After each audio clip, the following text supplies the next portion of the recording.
Well, if that is not an awesome intro to kick off your school day, I don't know what is. My name is Jesse. Welcome in at another amazing broadcast here at Exploring by the Seat of Your Pants. And if you're joining us for the first time, as so many of you are today, we are all about bringing conservation, adventure, and science into classrooms around the world. Now, everything we do, everything goes to our YouTube channel. So if you want to check out over 3,500 past broadcasts, including a bevy on this epic New York City Climate Week, you can head to our YouTube channel to do just that. There's so much to explore and discover, and I hope you take the chance to hear from some of the coolest scientists and experts on planet Earth. Now, as I mentioned, we are joining live for New York City Climate Week. We just did our first broadcast yesterday with them. We've got a bunch more over the remaining couple days, so please do stay tuned for those. But I'm so excited that we get to hang out with Vincent today. He is going to talk to us today about the Seaweed Revolution. We are going to talk about it as a biodiversity hub, as a food source, as something that we can use to mitigate climate change and more. It is actually the first of two seaweed broadcasts today, which is a first in the history of Exploring by the Seat of Your Pants. So I'm so excited for you to learn from him. I can't wait for all your questions. And without further ado, Vincent, thank you so much for joining us today, man, and welcome to the broadcast.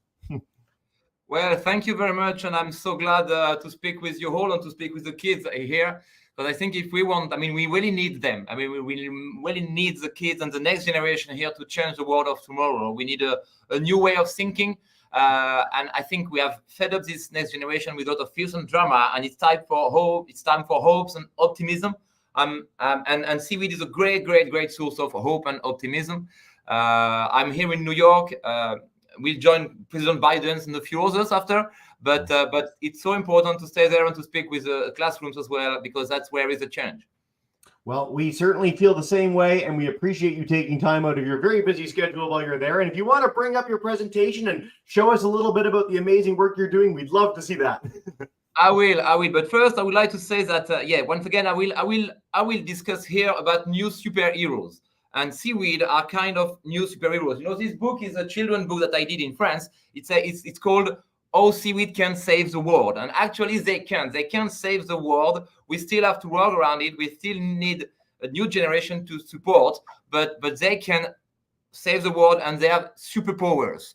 So, and we need all of us to get together to enable these superpowers so they can save the world. So I'm going to share a bit of picture, otherwise it will be too boring. So just technical. Yes, good. Here we are. Just a minute. Oh, take your time. There's no hurry. Okay, you should see my screen now. Is it okay? We have got it up. It looks great, and it can't be better. If you want to drag the little banner on the bottom to the side, otherwise we are golden. Yeah. Okay. So here we are. And the idea is here we talk about the seaweed revolution, because we really stopped being in the prehistory back 12,000 years ago, when we stopped being hunters-gatherers and became farmers. But we have still to become farmers and to manage the ocean ecosystem. And we are yet to understand it. We are yet, and we will need that, because we have a lot of problems at the moment. We have a climate issue. We have an environmental issue. We have a pollution issues. And we need to fix it. So we have to get into this new age, the age of the seaweed, the age of farming the ocean. And actually, there's nothing new about it. A lot of countries are already doing it in Asia.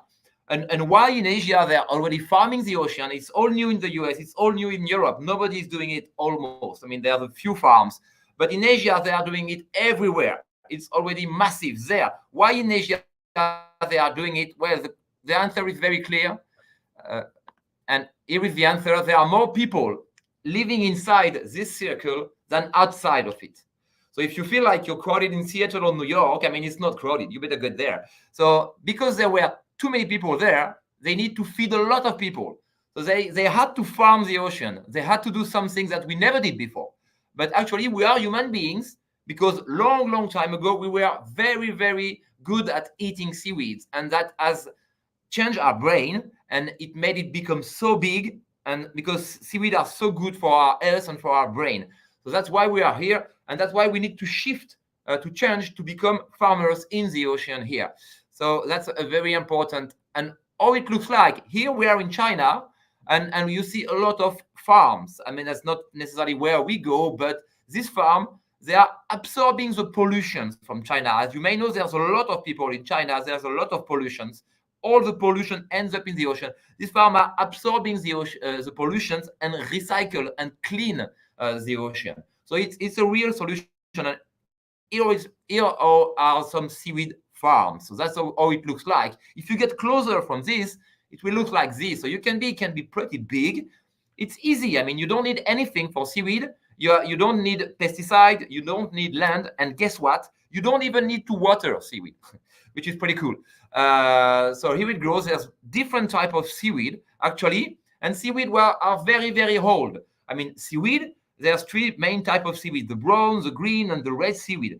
It all started 1.2 billion years ago with the red and the green seaweed, and that was only life on in the ocean at this time.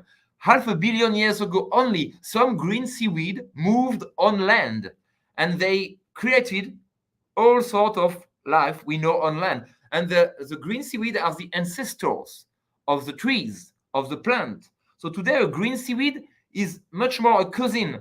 It's very close to an oak tree or to a chestnut or to a strawberry. It's much closer to those than it is to a red seaweed. The difference between a red seaweed and a green seaweed is bigger from a genetic, from a scientific perspective, is bigger than the difference between a fungi and an elephant. So that's totally different. That's why when I'm asked what can we do with seaweed, well, anything. I mean, there's so many things you can do. There's so many different types of seaweed. Food first. I mean, you all have been in Japanese restaurant, and there you eat a lot of seaweed. In Japan, they eat a lot of seaweed. That's the place in the world where they live the longer. There is a very low level of cancer and other disease and diabetes and obesity because seaweed is the healthiest food you can get. I mean, there's no fat. There's a lot of very, very good stuff in there. Magnesium, B12, and all the vitamins you need. Basically, there's very low in fat, very low in sugar, no poisonous seaweed. So if you live by the beach, go and collect them. If the beach is clean, of course. There's no poisonous. They are all edible. They are very good for your health. They will protect your health. So that will be very, very positive to eat seaweed. And more importantly, they are delicious. And sometimes, it's like you say, oh, I don't like seaweed. Well, you know what? If you take some raw potatoes or raw cocoa bean, you will not like it either. But if you take chips or chocolate, I'm sure you like it. So that's the same with seaweed. We need to understand how to cook them or to prepare them to make it good. And once you know it, it's delicious. And all the big chefs of this planet, they are now very, very interested to seaweed, and they want to eat more seaweed and cook more seaweed. So get with them and learn to cook seaweed and tell your parents how to cook seaweed, because that's the revolution. It's good for your body. It's good for your planet. So we need to understand how to eat more seaweed. If it's good for us, it's good for animals as well. I mean, think about it. We are growing soy on the planet to feed fishes, while we could feed them with seaweed instead, which would be much better actually in aquaculture. But even for land animals, that would be very good to feed them with seaweed. These ships that you see here, they are in the United Kingdom, in the north of Scotland. They are eating only seaweed all day long. And they are the best ships in the world. They are the one we serve to the King of England, actually, because they are the best in the world. They are only eating seaweed. And the red seaweed you can see up there is, let's just very, very keep it for yourself, but the ruminants, the cows, they are farting a lot. And these farts is damaging a lot the environment and the climate, notably. And this red seaweed is preventing, sorry for that, the cows to fart. If you give just 40 grams of this red seaweed here to each and every cow on the planet, the impact on the climate would be equivalent to stop each and every car on the planet overnight. So it's massive. So once again, we need to understand how to farm this. We need you to understand how to farm this so you can feed the entire cows of the planet with this seaweed. But the potential is huge. And then it's a bit complex here, but you can get the seaweed, and in order to replace the chemical inputs that we put into our land, to replace with something natural and very good. And if you want to grow something, seaweed is very, very nice to put in your field, as it will boost the production of your plant. Seaweed has many other potential, actually. Here you have a packaging made of seaweed. This bubble, it's an edible bubble of seaweed, so you can eat the packaging with the water inside. Typically, it's just like a cornet of ice cream. You eat the ice cream and you eat the cornet. Seaweed is edible; it can replace plastic. So look at it. I mean, that's a packaging made of seaweed. Obviously, you have noodles. You don't need the packaging; it disappears. And of course, it's absolutely safe for you. Same with the coffee in the morning. You don't need pads. I mean, you just remove the packaging. In the London Marathon, they replace hundreds of thousands of plastic glasses using this kind of material, replacing these glasses with packaging made of seaweed. So you eat the packaging and you eat it all. So that's the magic of seaweed. But it's not only for plastic. I mean, plastic pollution is a big deal, of course, and we need to overcome it. But textile is a big problem as well. Textile is a very small part of what we cultivate on land, and it needs a lot of chemical entrance. It needs a lot of pesticides and very bad stuff for the environment. Seaweed is all natural. Here is some textile that you do using seaweed. And seaweed, you don't need pesticide and you don't need water. I mean, this shirt, it needs 5,000 liters of water to produce it. Seaweed does not need any water. So it's very good for the planet. It's very sustainable. And it can replace many other things. I mean, we can use seaweed for medicine, and we are already using seaweed for medicine. So there's a lot of use of seaweed, and we are already eating seaweed every day. I mean, in most of our food, there is seaweed. In the toothpaste, there is seaweed. That's what makes the seaweed the toothpaste as it is, and not liquid. Otherwise, it will just drip everywhere. And you have seaweed in every ice cream. Otherwise, the ice cream would be liquid. So that's what is giving the texture of the product. You have seaweed in every food product, but we just don't know it. But we have to eat them full. No. But anyway, it can replace a lot of product. But more importantly, it can restore the planet. It can repair our planet. As you know, we have damaged our planet a lot over the last years with our pollutions, with our gas, with our oil. And here is a seaweed forest. This seaweed here that you see, they are growing of 40 centimeters a day. Every day they grow of 40 centimeters. There are some of them in California, notably, and in Chile, and in many places in the world. They can grow up to 60 meters high. They are taller than trees. I mean, they are the giant kelp, and they are beautiful, and they host a wide range of biodiversity.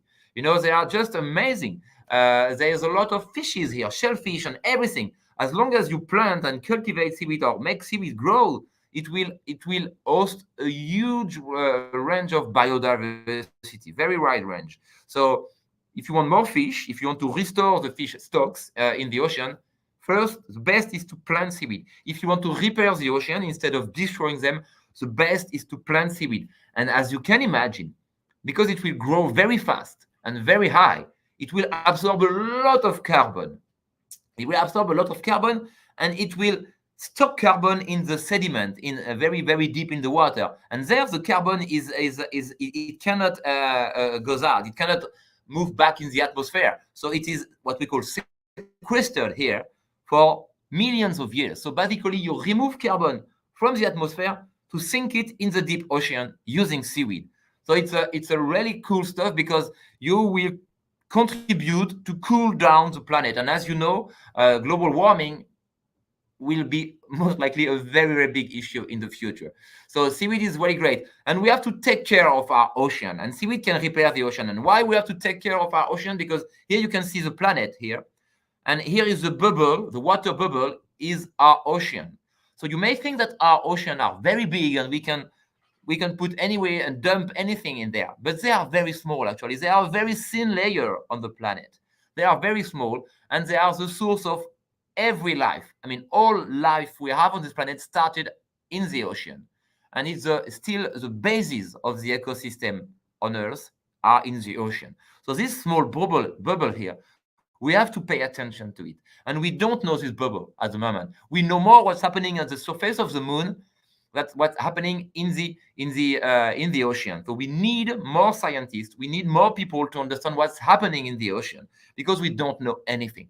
Because we are still in the stone age, as I mentioned, when it comes to the ocean. Most of the ocean is unknown. And last but certainly not least, growing seaweed will provide a source of revenues to coastal communities where the fishing resource will disappear, because we are overfishing everywhere.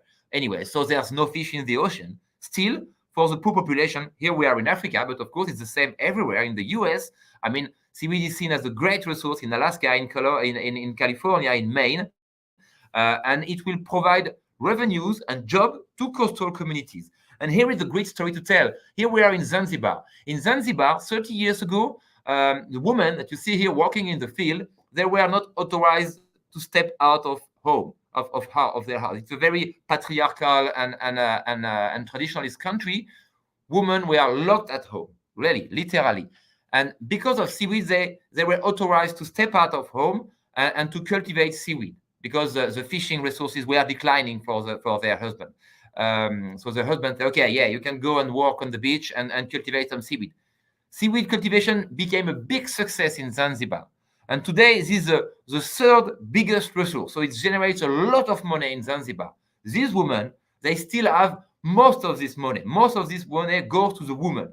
And they were able to send their girls at school, which was very new. The girls were not going to school before. Now they are going to school because their mom are working, because their mom, they have money, and they are equal to men. And now they can send their girl to school. And now the president of Zanzibar is a woman. And in 30 years, it has changing a lot the society. So it's a very cool resource as well, because it will contribute to women empowerment, to gender equality. So once again, if you think of seaweed as being slimy, smelly, and unsexy and not cool, seaweed is really, really cool, and it's part of your future. So you have to get to know it. You have to understand it better. So seaweed is a great, great source of hope, and we need some hope. Once again, we have fed the next generation, with fears and drama, and we need some hope. We need some solutions. Seaweed is a great, great source of solutions, but we are yet to understand how to farm them. We cannot farm seaweed, so it's time to really move to something different, and to learn how to cultivate this seaweed, to learn how to domesticate this seaweed. We need science, we need scientists, we need entrepreneurs, we need regulation, we need decision makers from politics, and we need you all. I mean, each time you eat and you drink, you vote for the world you want. You will shape the world by your daily choice in your diet. Tell your parents, I want to try seaweed, I want to eat seaweed, and then the change will come. We are the driver. We are all environmental activists 3 times a day through the choice through the daily choice we have. Here is a few books and reference that I did about seaweed. The Seaweed Revolution in English is available all over America. But more importantly, and I will stop sharing my screen here. Once again, I would like to share this message of optimism with you all, because seaweed is part of the solution, and we need you all to enable these new superheroes with new superpowers, the super seaweed. Thank you very much, and happy to answer any question. Vincent, I do this for a living. I posted 1,300 broadcasts, and I got to say that was the best advocacy for something in 15 minutes I've ever seen in 10 years of this. I want to go eat some seaweed right now. There's a Japanese restaurant in town. I might go for dinner. So there you go. It's delicious. I mean, do chocolate mousse with seaweed. Chocolate with nori is delicious. I mean, fantastic. I mean, you can do pancakes with seaweed. Fantastic. I mean, I love pancake. My kids, they love it. You preempted my first question. So we're going to go to our classes in just a second too. So our General Currar, our Mayfield School, we're coming to you. But my question was, what's your favorite seaweed recipe? We had that online. Is there something that really jumped out? Yeah. I eat my favorite, and it's a very nice one to try. I eat some brown seaweed with goat cheese and mango. And that's very weird, but that's delicious. And I have never met anyone who doesn't like it. I mean, they're all like, whoa, how strange. But the seaweed, goat cheese, and mango, very nice. My first advice is to start eating seaweed cold, because the taste is less stronger. Actually, the thing with seaweed is that it has a specific taste, what we call umami, which means delicious in Japanese. And in our civilization, we only know sour, bitter, sugar, and salty. And umami is a new taste. That's only in seaweed almost. So, I mean, when you first try it, it's like, oh, that's strong and we don't know it, so you don't like it. But once you get used to it, delicious. And if to get used to it, pour a very small portion of seaweed to start with, and better eat them cold because the taste is less stronger. And then move it gradually. You add more, and you don't need to have like big salads of seaweed every day. I mean, just a few grams of seaweed will give you all the nutrients, all the nutrition you need. So you don't need a lot of them. Vincent, we need to have you back every day, man. You're great. We're going to head to our general crew. So, Toronto, come on in, guys, and take us away. You can kick us off with the first question. Hey, guys. Okay, hi. I just wanted to say, Jesse, thank you for bringing us this. And Vincent, we are fascinated. I'm going to pan to my team here. Guys, say hi. Hello. Hey, kids. Hello, cool. And to get ready for this day, we did a chart to brainstorm questions. So I'm going to ask a question. But what did we eat right before we saw Vincent? Seaweed. Yeah. Hey, cool. You need it. And Vincent, you were so passionate. I think you answered all the questions on our chart, really. But there's one at the bottom. These guys brainstormed. If you have ever been harvesting seaweed, have you had any interesting encounters while doing so? Ooh. What do you mean encounters when they're harvesting seaweed? Maybe when with creatures in the water? Yes. Ah. Okay. Well, yeah, I mean, the more you grow seaweed, the more creature, the more life you will get. So I think that that's beautiful. And diving in the giant kelp forests of California or of Chile is one of the best experiences in life. It's like a cathedral-like silence and full of light, full of animals, and nature is the best encounter you can make. And yeah, it's beautiful. But the weirdest animal I've met there was definitely human beings. but I mean, the rest of them, they are very cool and very happy because seaweed hosts, it's a home for them. It's like home for you. So it's a home for them. They are very happy to reproduce and to get home in seaweed there. So you can see a lot of animals, but they are all very friendly. I'm so glad you mentioned the kelp forest for two reasons. Number one, we've got a lot of 5th through 7th graders today, and I want to note, at your age, you can become a scuba diver. So you can have that experience of going and diving in the kelp forest. I've never been to a kelp forest, but we have a lot of the world's greatest divers on, and they pretty much universally say that there is no better scuba diving experience to have on this planet than that. And at 10 years old, you can get open water, which is what I have as a diver, and go experience that. So I can't encourage you enough. No matter where you are in Canada, the US, the world, there's a dive shop near you. It's one of the coolest things you'll ever have the chance to do. So please do check that out. We're also doing a whole kelp forest program later today. So if you're really keen, we've got a whole story on all the wildlife that lives in the kelp forest if you want to follow up a little bit more on that. But a great first question to kick us off. And we'll head to our Mayfield school. So Edmonton, come on in, unmute your mic. And if you have a question, hi, Edmonton. Welcome in, guys. Hi. Hi. Hello. Come in, ask away. Go ahead, Austin. How does seaweed grow? How does seaweed grow? How does it begin? Oh, that's very easy. You put a rope in the ocean. I mean, it grows on something normally, most of them at least. It grows on something, so you just have to put a rope to put some seeds, just like you do on land. You put the seeds on the rope, and then it grows. You don't need anything else, just light and salt water. It just needs light and salt water. So we got a lot of them. But we need to offer them the right condition. That's the thing. And one very important thing is that we should not reproduce the mistake that we did on land with using a lot of chemicals to make them grow or to support or to prevent a pest and to prevent a disease. So we should understand how complex they are to defend themselves. Make them grow is not a big deal. You put a rope in the ocean, you put 2 sticks, as you've seen in Africa, 2 sticks, a rope, seaweed, and they grow. But you need to protect them because seaweed have very different ways to protect themselves. Typically, if they are attacked by a sea snail, seaweed will be, because they are very smart, they are here for 1.2 billion years, so they are smarter than you think. So they can defend themselves.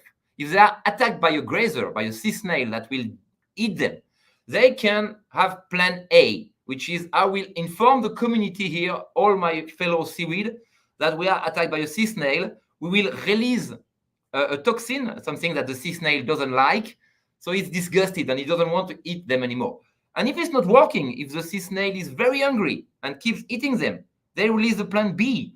They will release something in the ocean. We don't really understand what, but they release something in the ocean that is attracting those who are eating the sea snails. So they will be able to defend themselves to attract the crabs or the fish that will eat the sea snails.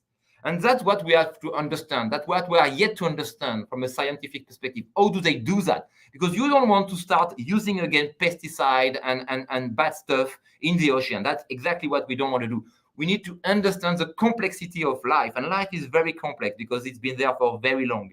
And that's why we need a new generation of scientists. And that's why we need you all in Aberdeen, in everywhere, to become marine biologists, to help us to understand how to domesticate and make seaweed grow better. That is, I'm so glad you did that in the answer, because this is something that we're just starting to talk about here at Exploring by the Seat of Your Pants too, and some land plants have this as well. Imagine if something started to nibble on you and you released a chemical into the water or into the air that caused the things to come that would eat the thing that was attacking you. That is like cutting edge, amazing science. Like it's so neat. I'm a biologist by background. This is something that like in the last 10 years, we've really started to understand this, and it's simply mind blowing. I actually did not know that applied in the ocean as well. So that's very cool. The land plants are the descendant of the green seaweed. So they learned that from their ancestors, basically. So cool. We had a question online which relates to what you just answered, but are there certain places in the world that are particularly good for seaweed growing? You talked about 2 sticks and a rope. Are there certain regions? Is it more tropical? Is it more temperate? Are there oceans where you can't grow it? Anything that you can share with us on where it's best to set it up? Well, say it's easier to grow it next to the coastline, because they are richer in nutrients. So they have more things to eat. Basically, the seaweeds, they will eat what's in the ocean. Basically, they will eat our pollution or our waste. So they're closer to the coast. They need to grow on something. So you need to offer them something to grow on. They cannot grow except 2 seaweed, which are quite famous for something else, sargassum. They can grow in the open ocean, but the rest of them, they should grow on rocks or on ropes or on something. But just to tell you, I mean, I know it's hard with figures, but in the world, it is estimated that 66 million square kilometers is suitable for seaweed production. 66 million square kilometers. Today in the world, we cultivate 2,000 square kilometers. So there's still plenty of potential to use. It's been really fascinating to see this rise in aquaculture of all kinds, whether it's fish or oyster beds or seaweed, just around the world. The increase in this in the last few decades is astonishing. Like I really encourage our classes, check it out. And as Vincent, as you mentioned, I mean, the opportunity for growth is so immense. It's going to be a really exciting decade. You're leading the Seaweed Revolution, and we're so excited to follow you along with it. So thank you for that. That's great. Let's head to Mayfield, our Edmonton class. We're going to head to you next, and then we're going back to General Kruger, I promise. But ask that question. It's a great question, guys. Hey, go ahead. Can we grow seaweed in fresh water? Yeah. So we've got some Edmonton, the Alberta class. They want to know if they could grow it in lakes, rivers, ponds, what have you. Well, theoretically, we could, but it's a very complex environment because it's closed. So it's very hard to get the right balance, and it tends to have a proliferation of seaweed that will create that will absorb all the oxygen and kill all type of life. So, long story short, we can only grow green seaweed in fresh water because the red seaweed and the brown seaweed, they only live in salt water, and it's very difficult. So theoretically, you have, of course, some seaweed in fresh water, but it's very hard to grow them, and could be quite dangerous for the ecosystem, for the balance of the ecosystem. So better start with the ocean. One thing to mention that sometimes you see stuff growing in the fresh water which are not seaweed. Actually, we have also what we call the seagrass, and seaweed is different from seagrass. Seaweed, it does not has any roots. it does not have any flower. I mean, there's no flower for seaweed. They have blades, and they have but they don't have any flower. So it's very different. And seagrass grows a lot in freshwater, but they are not seaweed. But long story short, I would advise to cultivate. But you can grow seaweed on land actually, for very, very valuable seaweed that have very, very specific stuff. We use a lot of seaweed for cosmetics or pharmaceutical, which are very expensive. So you can grow them on land in tanks in some places, because you don't need a huge quantity. But people are ready to pay a fortune to get that seaweed, because there are some very specific things in there.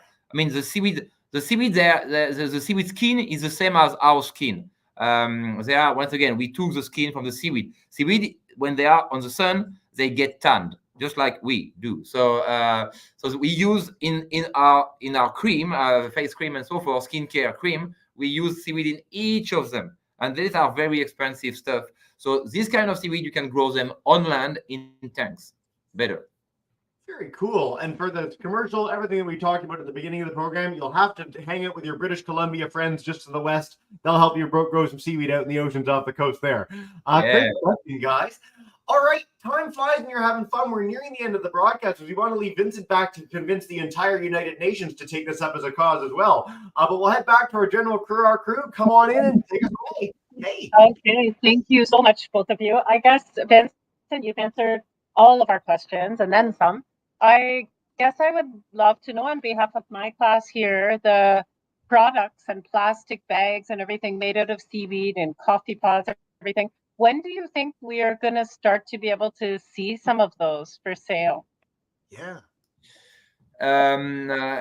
Soon, I hope. The Earthshot Prize last year, which is one of the most challenging prize award in the environmental world, was awarded to a company producing seaweed-based packaging, Notpla, Notpla.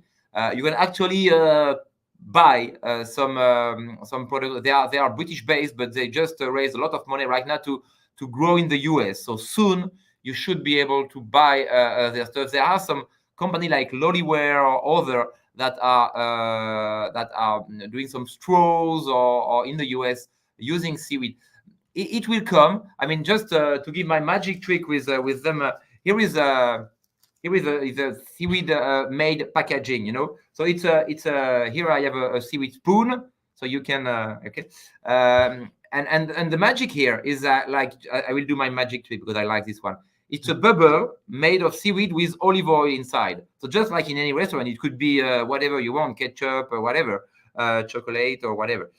So the idea is that you go picnic, you will open the bubble, hop, you will pour this in your salad.